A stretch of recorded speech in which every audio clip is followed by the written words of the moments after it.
Recently, I found a sealed box of 1987 Topps baseball, and this was one of my favorite childhood boxes. I never got to open up a box as a kid, so I thought it'd be fun to go back in time and see some of the players that had really shaped the game and definitely shaped my childhood. So, if you'd enjoy watching some packs that haven't been opened up for like 40 years, then come join me as we break on in. Wow, I hope you guys are as excited as I am to be opening this up. I mean, the colors of this box is just fantastic. Just the green, yellows, and red. And look at that price of 40 cents. That's crazy.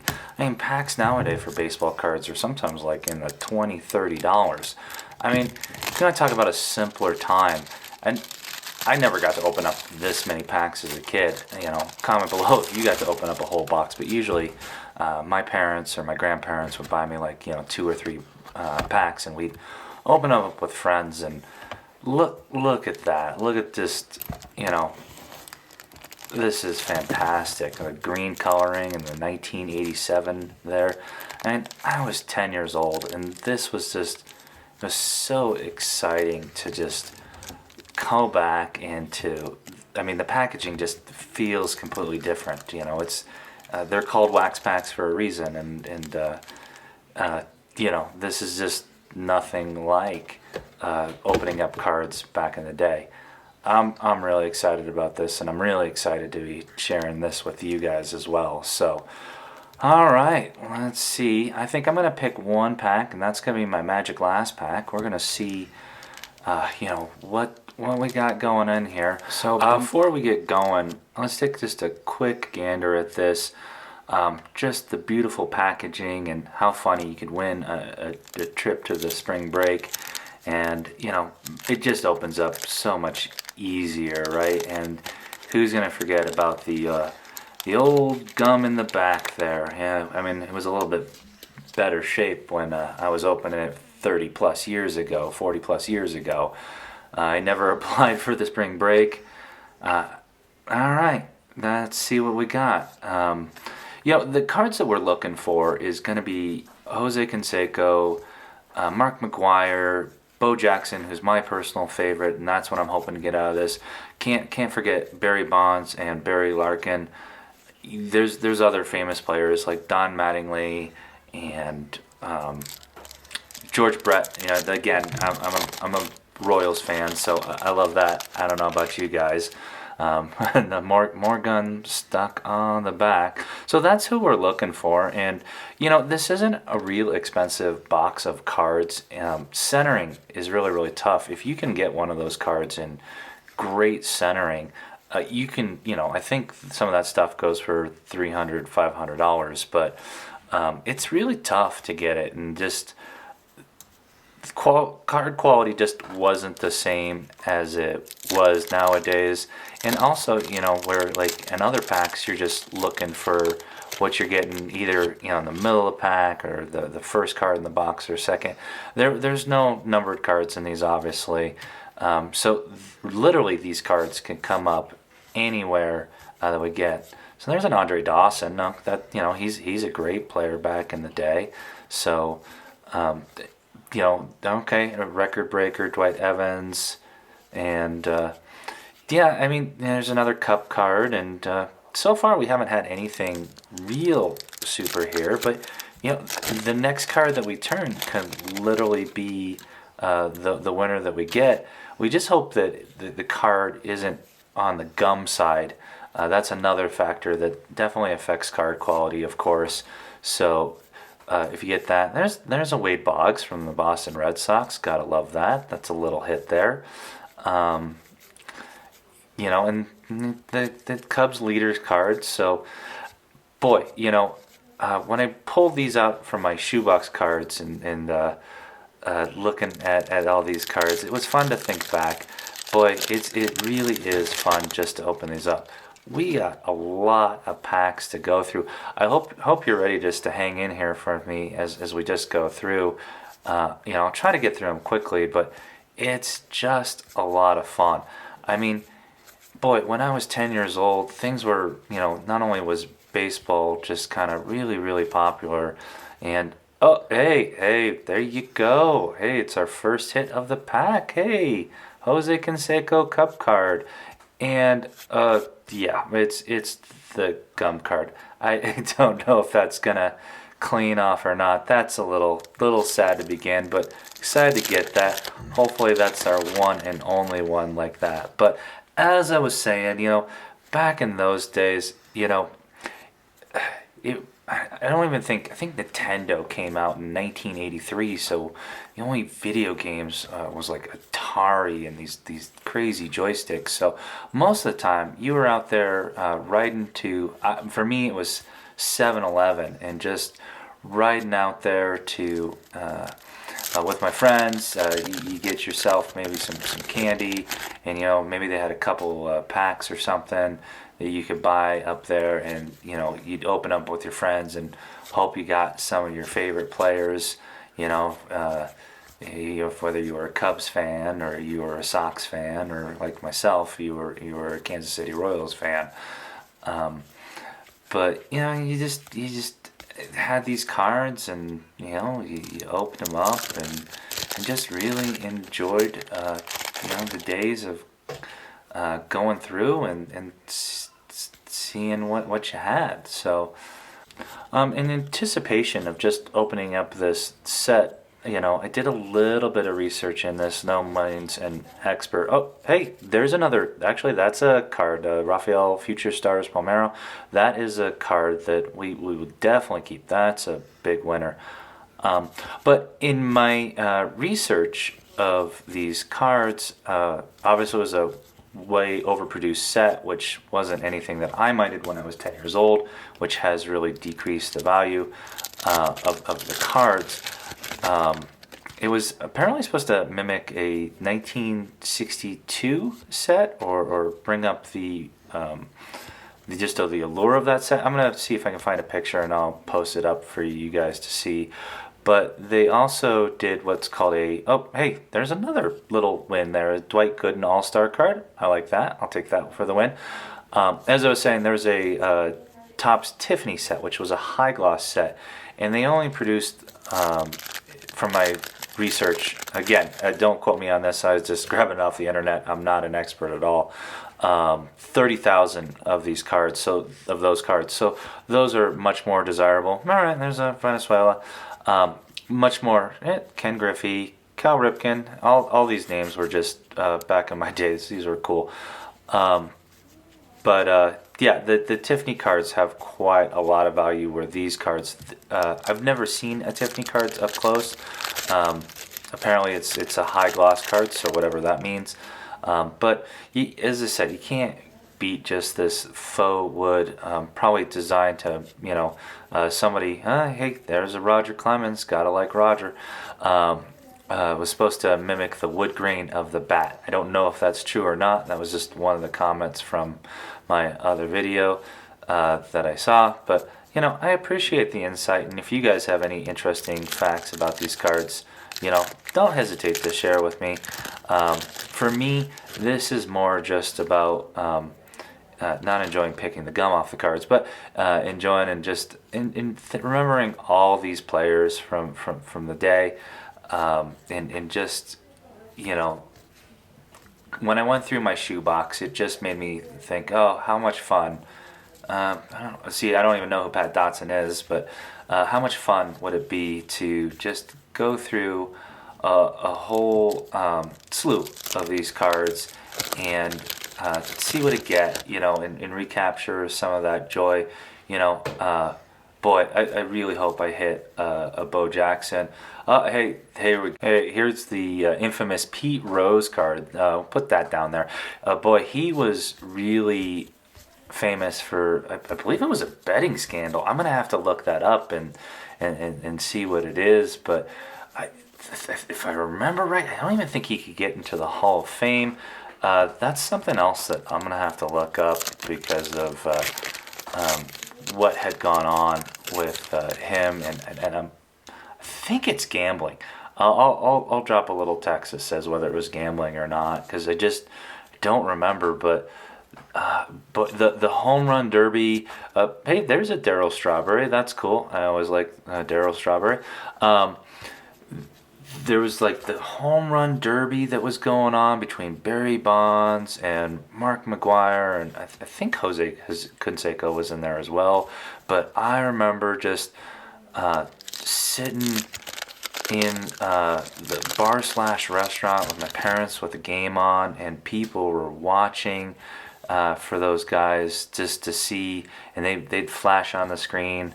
But I'll have to again put some of the stats up there. You know, if it was like 50 home runs or 60 home runs, Ozzie Smith. But that was just, it was an exciting time, and every time that one of those guys, like Barry Bonds would just hit that home run, like people would cheer, and it I think it brought out the fans of, hey, there's one of my guys. There's George Brett. I'm gonna put him down just because I like him. Um, I think it brought out the fans of everybody because it was fun to watch people compete for the best. Of course, um, there's no talk of steroids now, and I know that's a big deal now, but um, you got to believe that everybody's, trying to gain a competitive advantage, and um, I don't really care about that as much. There's Pete Rose, the player, right? We'll see. All you really remember was just people cheering, and it wasn't necessarily for your team or against. Hey, Mike Greenwald, he might be something there. I'll have to look him up. Um, just cheering for that, and it was just a great time for the American pastime. Um, for me, this was the golden age of baseball. I'm sure when the Mickey Mantles and the Willie Mays and the Hank Aaron's were playing, and George Bell. These were all great times, but I don't think I remember a time that I enjoyed baseball more, just because it just seemed like such a magical time to see all those people cheer.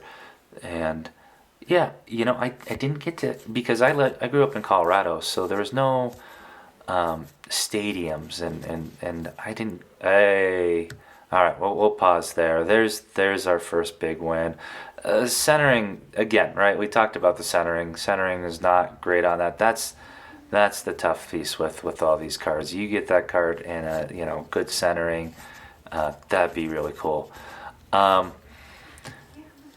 yeah, boy, I pulled that Barry Bonds, and I kind of lost my track of what I was really talking about there. But um, maybe I should have broken this up into two parts. Uh, Definitely a longer video. There's Brett, but a longer video to talk to, but I am enjoying going through the cards. It's funny.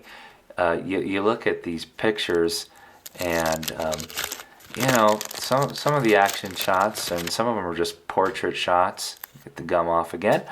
I think it's, that part I don't think they've really mastered as they've gotten later. There's my man George Brett again. He'll go down in the wind pile for me. That's a great picture of Darryl Strawberry. But I think that the cards later on, they've really done. Ryan Sandberg.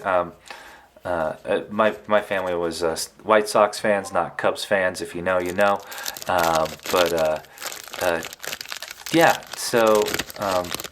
I think they've improved, honestly, just the quality of the cards, and that makes sense, but also the pictures. But what they can never take away is really the feeling, the joy. And I'm sure there's people that are opening the cards up in their 80s and 90s, and even today. And I think part of the game is just getting your favorite player. I guess one thing I really like about this is that, this really wasn't worth about trying to get it was always about getting the favorite player. It was never about trying to get that one of one card. And Don Mattingly, that's a pretty good Don Mattingly. I like that. Everybody, right? Every kid could be a winner because every kid had their favorite player, and it you know, there was no like holograms or anything like that. As I said, that was more in the comic books, which, don't get me wrong, I really, really enjoyed that. But you were able to collect and enjoy and trade for your favorite players, and I think that was, just a part that's been lost from days now. Now sometimes I wonder, if it's less with kids collecting it and more designed for adults, and if there isn't something that's lost in that. I mean, absolutely. I enjoyed earlier in my channel. You saw me opening some modern cards, and I got a hockey card that was numbered to 25, and I'm not gonna lie. Oh, that's I don't even remember seeing that from that. And now with the Braves, I didn't even know that existed. That's kind of fun. But I was really excited. I'm sure if there's parents opening up cards with their kids, they're really excited to get those cards too.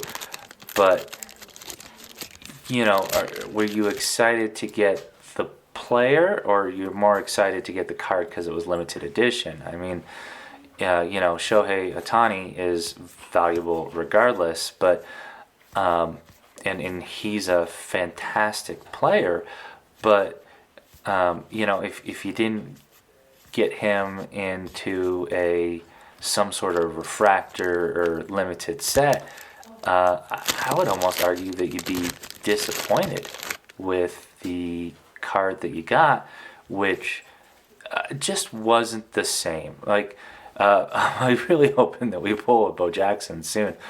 He's the one player that I want the most. All right, hey, a second Jose, no gum this time, so I like that. Centering not as good, but still looking for Bo.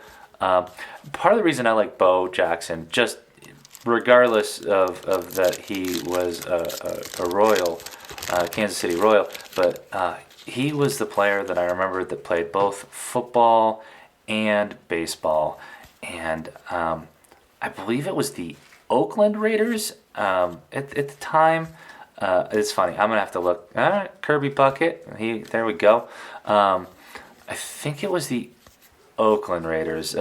I know the Raiders have changed teams or cities many times, but I believe back then it was the Oakland Raiders. But I just thought it was so cool that he played both sports, and there was no one else. Dwight Gooden, no one else that I knew that was doing that. So Mike Diaz, that might be something. But I was okay. Well, there's another win, Barry Larkin. So, and that centering looks pretty good. Yeah, that's cool. I like getting that one, but still waiting for my Bo. Maybe he is in the Magic last pack. I can only hope. I'm not gonna lie. I'm gonna be a little sad if we open this and we don't get him of all these packs, because that was part of opening this, was hoping to get my favorite player and relive that childhood moment. If if you guys haven't done something like this and you're just looking, Tony Quinn, if you're just looking at these cards, again, I know sometimes, money is tight, but I can't emphasize how much fun this is. Just, she all noticed that Barry Bonds there on the back there, the infamous gum card, of course. But all right, let's pause and see if I have anyone else. We know what's coming in the back. We'll see what the centering is. And there he is. Centering's really not that great again. And looks like I got a little mark on there. Oh, and yeah, looks like a little gum stain too. But um, come on, Bo. Um, as I was saying, maybe as a Christmas gift for yourself or a birthday gift, going back and opening up one of your favorite card sets it is really a treat. It's really a treat for me. One of the things, and I never really got this. There's another Mike Greenwell. I have to look him up. One of the sets that I love more than the '87 set is the 1986 set. It is a little bit more money, but for whatever reason, and I'm sure comment below on what your favorite set is from the '80s. I think mine is from '86. I like the '83 cards. I was much younger back then, so I don't really remember those. But the '86, I think, were some of my favorite cards that I've seen. And so I'd like to do that set as well. So comment below if you'd like to see me open up the '86, if that's something that you would enjoy, because I would definitely enjoy opening that. We're getting down to the end, and still no Bo Jackson. I'm really hoping that last pack has Bo in there. And the nice thing about this, right, is on the other sets, you'd open them up. Wait, box. There we go. You'd open it up, and you know that you're kind of drawing dead. Here, everything can go to the very, very last card, and I think that's another really, really cool thing. If you've made it kind of to the end of I think I'm at 20 minutes here if I'm looking at the screen. I really, really appreciate it, and thank you. At this point, I guess I'll ask for a like and a subscribe. And guys, wish me luck. We're done the last one, and if anything, if I don't get Bo Jackson, I just appreciate the like for the sympathy, I guess.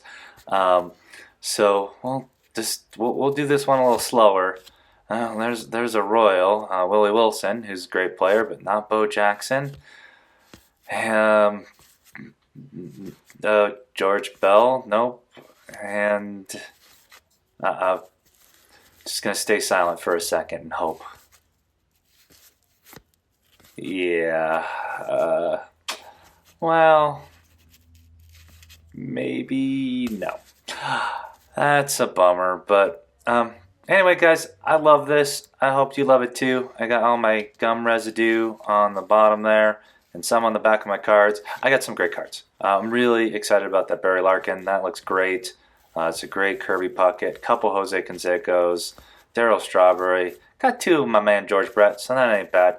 But with that, guys, this is Jeremy with ROI Rips. Hoping you enjoyed this as much as I did. So with that, I'm signing off and wishing you all a great day. Bye-bye now.